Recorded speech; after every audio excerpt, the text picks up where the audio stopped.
ಹೆಸರು ಡಾಲಿ, ಇವ್ರ ಆಕ್ಟಿಂಗ್ ನೋಡೋದೆ ಜಾಲಿ. ನನ್ ಜೊತೆಗಿದ್ದಾರೆ ಒನ್ ಅಂಡ್ ಓನ್ಲಿ ಧನಂಜಯ್. ನಮಸ್ಕಾರ, ಹೇಗಿದ್ದೀರಾ? ನಮಸ್ಕಾರ. Looking smart, handsome. Thank you. Actually ಸಣ್ಣನೂ ಆಗಿದ್ದಾರೆ ಕಂಪ್ಯಾರಿಟಿವ್ಲಿ. ಪಾತ್ರದಿಂದ ಪಾತ್ರಕ್ಕೆ ಚೇಂಜ್ ಆಗ್ತಾ ಇರುತ್ತಲ್ಲ. ವೆಯ್ಟ್ ಇಂದ ವೆಯ್ಟ್ ರಿಡ್ಯೂಸ್ ಆಗ್ತಾ and welcome to SIIMA.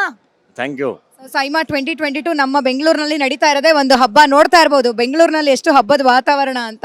So ನಿಮಗೆ ಎಷ್ಟು ಖುಷಿ ಇದೆ? ನನಗೆ ತುಂಬ ಖುಷಿ ಇದೆ. ಸೈಮಾ ಯೂಶ್ವಲಿ ಎಲ್ಲ ಹೊರದೇಶಗಳಲ್ಲಿ ಸೆಲೆಬ್ರೇಟ್ ಮಾಡ್ತಾ ಇದ್ವಿ, ಆ್ಯಂಡ್ ದೆನ್ ಹೈದರಾಬಾದಲ್ಲಿ ಸೆಲೆಬ್ರೇಟ್ ಮಾಡಿದ್ವಿ, ಇವಾಗ ಬೆಂಗಳೂರಲ್ಲಿ ಸೆಲೆಬ್ರೇಟ್ ಮಾಡ್ತಿರೋದು. And it's a tribute to Appu. So ಈ ಥರದೊಂದು ಹಬ್ಬ, and Appu was always a celebration. So ಅವರು ಟ್ರಿಬ್ಯೂಟ್ ಆಗಿ ಈ ಥರದೊಂದು ಸೆಲೆಬ್ರೇಷನ್ ನಡೀತಾ ಇದೆ, ಈ ಥರದೊಂದು ಫೆಸ್ಟಿವಲ್ ನಡೀತಾ ಇದೆ, ಅದು ಬೆಂಗಳೂರಲ್ಲಿ ನಡೀತಾ ಇದೆ. ಅದಕ್ಕಿಂತ ದೊಡ್ಡ ಖುಷಿ ಯಾವುದೂ ಇಲ್ಲ. So south Indian international movie awards ಅಂತ ಬಂದಾಗ ಕಂಪ್ಲೀಟ್ 4 ಭಾಷೆಗಳ ಸಿನಿಮಾದವರು ಸೇರಿ, ಲೆಜೆಂಡ್ ಸೇರಿ ಇಲ್ಲಿ ಒಂದು ಹಬ್ಬ ಮಾಡ್ತಾರೆ. ಸೊ ಅದರಲ್ಲಿ ಈ ವರ್ಷ ನಿಜ ಹೇಳಬೇಕು ಅಂದರೆ ನಮ್ಮ ಕನ್ನಡದ ಕಾಂಟ್ರಿಬ್ಯೂಷನ್ ಒಂದು ಸ್ವಲ್ಪ ಜಾಸ್ತಿ. ಅದೇ ಕಾರಣಕ್ಕೆ ಅದು ಕೂಡ ಒಂದು ರೀಸನ್ ಬೆಂಗಳೂರಿನಲ್ಲಿ ಆಗ್ತಾ ಇರೋದು. ಸೊ ಈ ಸಕ್ಸಸ್, ಕನ್ನಡ ಸಿನಿಮಾ ಸಕ್ಸಸ್ ಬಗ್ಗೆ ಡೆಫಿನೆಟ್ಲಿ ಇವತ್ತು ನಮ್ಮ ಕನ್ನಡದಿಂದ ಇಡೀ ದೇಶಕ್ಕೆ ರೀಚ್ ಆಗ್ತಿರೋಂಥ ಸಿನಿಮಾಗಳು ತುಂಬ ಇದೆ. ಅದು KGF ಇಂದ ಹಿಡಿದು ತುಂಬ ಸಿನಿಮಾಗಳು, ಎಲ್ಲ ಸಿನಿಮಾಗಳು ಇವಾಗ ತುಂಬ ಚೆನ್ನಾಗಿ ರೀಚ್ ಆಗ್ತಾ ಇದೆ. ಸೊ ಅದು ಕೂಡ ಒಂದು ಕಾರಣವೂ ಹೌದು. ಯೂಶ್ವಲಿ ಬೇರೆ ಕಡೆ ಹೋಗ್ತಾ ಇದ್ವಿ, ಇವಾಗ ಇಲ್ಲಿ ಬಂದು ಎಲ್ಲ ಸೌತ್ ಇಂಡಿಯನ್ ಆ್ಯಂಡ್ ಇಡೀ ಒಂದು ಸೌತ್ ಇಂಡಿಯಾ ಸ್ಟಾರ್ಸು ಎಲ್ಲರೂ ಬೆಂಗಳೂರಲ್ಲಿ ಸೇರ್ತಾರೆ ಅಂದರೆ ಅದಕ್ಕಿಂತ ದೊಡ್ಡ ಸೆಲೆಬ್ರೇಷನ್ ಏನಿದೆ? ಈಗ ಆಕ್ಚುಲಿ ಬೆಳಗ್ಗೆಯಿಂದ ನಾನು I am seeing so many stars from various languages. ಎಲ್ಲ ಭಾಷೆಗಳಿಂದನೂ ಜನ ಬರ್ತಾ ಇರಬೇಕಾದ್ರೆ ಅಲ್ಲಿ ಒಬ್ರ ಮೇಲೊಬ್ರು ಬೀಳ್ತಾ ಇದ್ರು.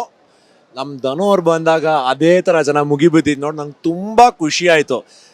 ನನಗೆ ಹೆಮ್ಮೆ ಆಗೋದೇನು ಅಂದರೆ you have stuck to your path, because continuous efforts ಮಾಡ್ತಾ ಮಾಡ್ತಾ today you have arrive to be a star. ಹೆಂಗೆ ಅನ್ಸತ್ತೆ ಅದು ಈ ಜರ್ನಿ? ತುಂಬ ಖುಷಿ ಆಗುತ್ತೆ. ಆ್ಯಂಡ್ ಐ ಥಿಂಕ್ ಅಲ್ಟಿಮೇಟ್ಲಿ ಕೆಲಸ ಒಂದೇ ಕಾಯೋದು. ನಮಗೆ ಜನಗಳ ಪ್ರೀತಿ ಒಂದ್ಸರಿ ಸಿಕ್ಕಿದ ಮೇಲೆ ಅದನ್ನು ಕಾಪಾಡ್ಕೊಂಡು ಹೋಗ್ಬೇಕು. ಏಕೆಂದರೆ ಅದಕ್ಕೇ ಇಡೀ ಜೀವನ ಕೆಲಸ ಮಾಡಿರ್ತೀವಿ. ಅದೆಲ್ಲದು ತುಂಬ ಒಂದು ಆನೆಸ್ಟ್ ಎಫರ್ಟ್ಸಿಂದ, ಪೊಟೆನ್ಷಿಯಲಿಂದ ಅದನ್ನು ದಕ್ಕಿಸ್ಕೊಂಡಿದ್ದೀವಿ, ಯಾವುದೇ ಹಿನ್ನೆಲೆ ಇಲ್ಲದೆ, ಏನೂ ಇಲ್ಲದೆ ಅಂದಾಗ ತುಂಬ ಖುಷಿ ಆಗುತ್ತೆ. ಆ್ಯಂಡ್ ಎಲ್ಲಾದರೂ ಇವತ್ತು ಪ್ರೀತಿಯಿಂದ ಡಾಲಿ ಅಂತ ಕೂಗ್ತಾರೆ, ತಪ್ಕೋತಾರೆ, ಮುಟ್ಕೊಡ್ತಾರೆ. ಜೀವನದ ಕೊನೆವರೆಗೂ ಅದೇ ಇರಲಿ ಅಂತ ಹೇಳಿ ದೇವರಲ್ಲಿ ಪ್ರಾರ್ಥಿಸ್ಕೊತೀನಿ ಅಷ್ಟೇ. ಫ್ಯಾಂಟಾಸ್ಟಿಕ್. 90 ವರ್ಷಗಳ ಸೌತ್ ಇಂಡಿಯನ್ ಸಿನಿಮಾನ ಕೂಡ ಸೆಲೆಬ್ರೇಟ್ ಮಾಡ್ತಾರೆ ಇಲ್ಲಿ. 1932 ಮೊಟ್ಟ ಮೊದಲ ಸಿನಿಮಾ ಬಂದಿತ್ತು ಚೆನ್ನೈಯಲ್ಲಿ. ಅವಾಗ 4 ಇಂಡಸ್ಟ್ರಿಗಳಿತ್ತು. ಇವತ್ತಿನ ದಿವಸ 4 ದೊಡ್ಡ ಇಂಡಸ್ಟ್ರಿಗಳಾಗಿ ಆಯಾ ರಾಜಧಾನಿಗಳಲ್ಲಿ ನೆಲೆಗೊಂಡು ಬೆಳೀತಾ ಇದೆ. ನಮ್ಮ ಕನ್ನಡದ ಕಾಂಟ್ರಿಬ್ಯೂಷನ್ ಏನನ್ಸುತ್ತೆ ತಮ್ಗೆ ಇದರಲ್ಲಿ?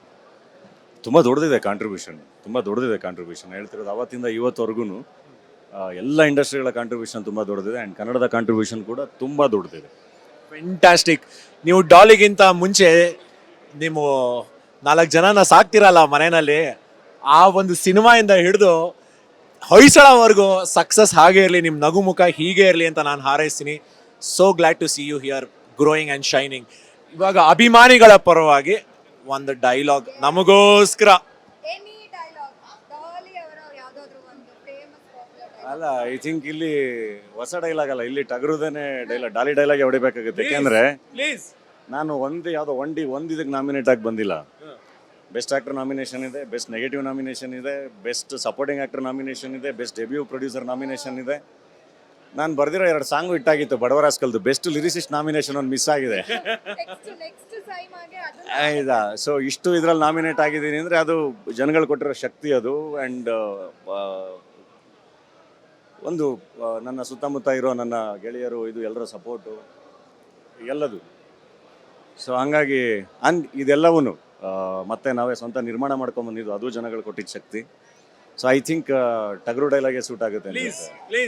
ಬೆಳೆಸಿದಲ್ಲ ಬೆಳೆದಿದ್ದು, ನುಗ್ಗಿದ್ ನಾವು, ಹೊಡೆದಿದ್ ನಾವು, ಬೆಂಕಿ ಹಚ್ಚಿದ್ ನಾವು, ಅದ್ರಲ್ಲಿ ಬೇಳೆ ಬೇಯಿಸ್ಕೊಂಡು ತಿಂದವ್ರು ನೀವು.